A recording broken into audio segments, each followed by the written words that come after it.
మనం రోజూ ఎన్నో చెల్లింపులు చేస్తుంటాం కదా, ఒక్క క్షణం వాటి గురించి ఆలోచిద్దాం.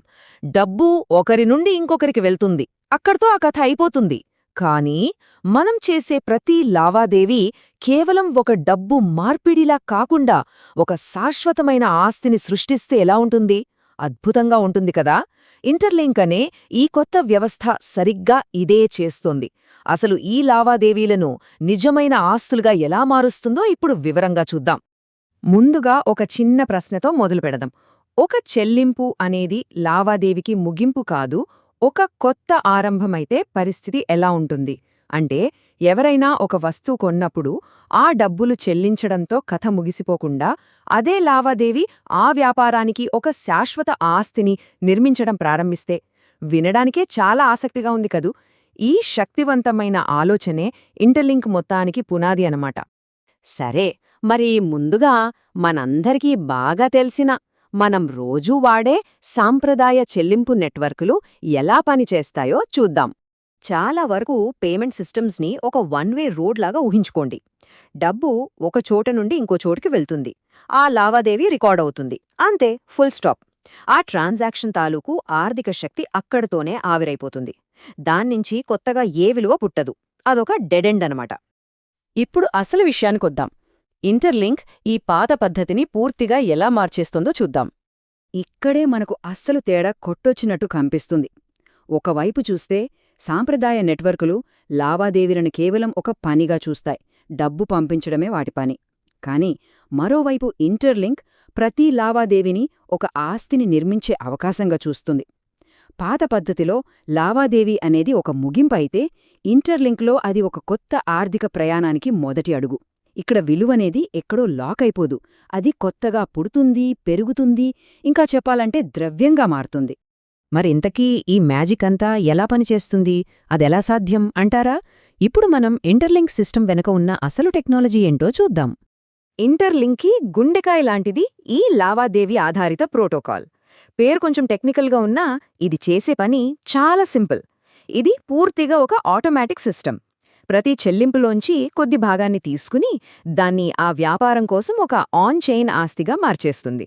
అంటే బ్లాక్ చైన్లో అందరూ చూడగలిగే, ధృవీకరించగలిగే ఒక డిజిటల్ ఆస్తిగా మారుతుందన్నమాట. ఇదంతా బ్యాక్గ్రౌండ్లో ఆటోమేటిక్గా జరిగిపోతుంది. మరి ఆ కొద్ది భాగమంటే ఎంత?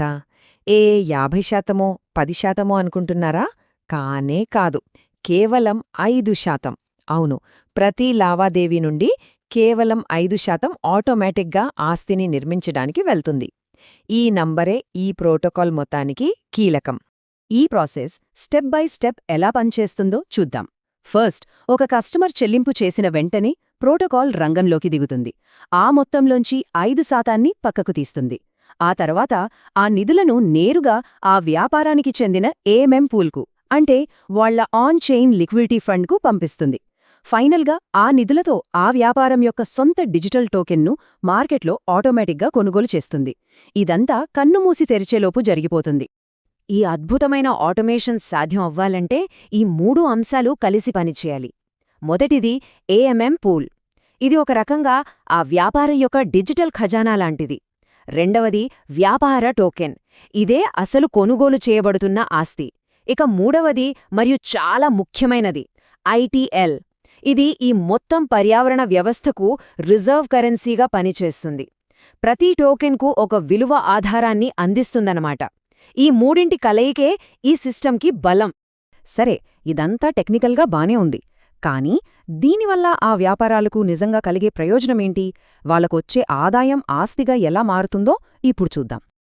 ఈ మాట వినండి, ఇంటర్లింక్ సారాంశమంతా దీనిలోనే ఉంది. ప్రతి లావాదేవీకి 2 పనులుంటాయి. ఒకవైపు అది కస్టమర్ నుండి చెల్లింపును పూర్తి చేస్తుంది. అదే సమయంలో మరోవైపు ఆ వ్యాపారానికి ఆన్చైన్ లిక్విడిటీని, అంటే డిజిటల్ ఆస్తిని నిర్మిస్తుంది. ఒకే దెబ్బకు 2 పిట్టలన్నమాట. ఇక్కడ అత్యంత కీలకమైన విషయమేంటంటే, వ్యాపారానికొచ్చే ఆదాయం కేవలం బ్యాంక్ అకౌంట్లో ఒక నంబర్లా మిగిలిపోదు. అది బ్లాక్చైన్లో ఎవరైనా ఎప్పుడైనా ధృవీకరించగల ఒక పారదర్శకమైన ఆస్తిగా మారిపోతుంది. ఈ మార్పనేది ప్రతి చెల్లింపుతో జరుగుతుంది. ఎవరు ఏమీ చేయక్కర్లేదు, మానవ ప్రమేయమే ఉండదు. ఇది నిరంతరం జరుగుతూనే ఉంటుంది, ఆటోమేటిక్గా. ప్రతిసారి.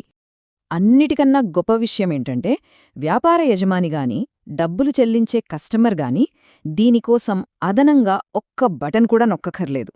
ఈ మొత్తం ఆస్తి నిర్మాణ ప్రక్రియ నేపథ్యంలో సైలెంట్గా, చాలా సమర్థవంతంగా పనిచేస్తోంది.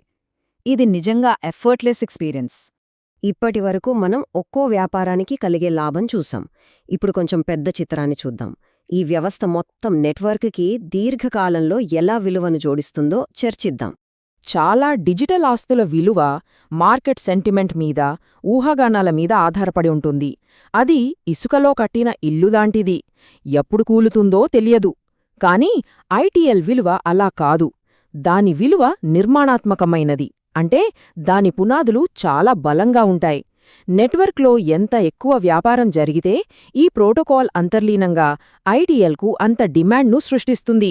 ఇది కేవలం స్పెక్యులేషన్ కాదు, ఇది సిస్టమ్ డిజైన్లోనే ఉంది. ఇక్కడే ఒక శక్తివంతమైన ఫ్లైవీల్ ఎఫెక్ట్ మొదలవుతుంది. ఒకసారి ఆలోచించండి, ఎక్కువ వ్యాపారాలు నెట్వర్క్లోకొస్తాయి. దానివల్ల ఎక్కువ లావాదేవీలు జరుగుతాయి. ప్రతి లావాదేవీ ఐటీఎల్కి డిమాండ్ పెంచుతుంది. ఈ పెరిగిన డిమాండ్ నెట్వర్క్ను ఇంకా బలోపేతం చేస్తుంది. బలమైన నెట్వర్క్ మళ్లీ కొత్త వ్యాపారాలను ఆకర్షిస్తుంది. ఇదొకదానికొకటి బలాన్నిచ్చే ఒక పాజిటివ్ సైకిల్ అన్నమాట. కాబట్టి మనం ఈ ఆలోచనతో ఈ విశ్లేషణను ముగిద్దాం. ఒక్కసారి ఊహించుకోండి, మనం కొనే ప్రతి కాఫీ, మనం చెల్లించే ప్రతి బిల్లు, మనం చేసే ప్రతి చిన్న లావాదేవీ కూడా మొత్తం ఆర్థిక వ్యవస్థ పునాదిని ఇంకా బలోపేతం చేస్తుంటే ఆ ఆర్థిక వ్యవస్థ ఎంత బలంగా, ఎంత పారదర్శకంగా, ఎంత స్థిరంగా ఉంటుంది. ఇంటర్లింక్ మన ముందుంచుతున్న భవిష్యత్తు ఇదే.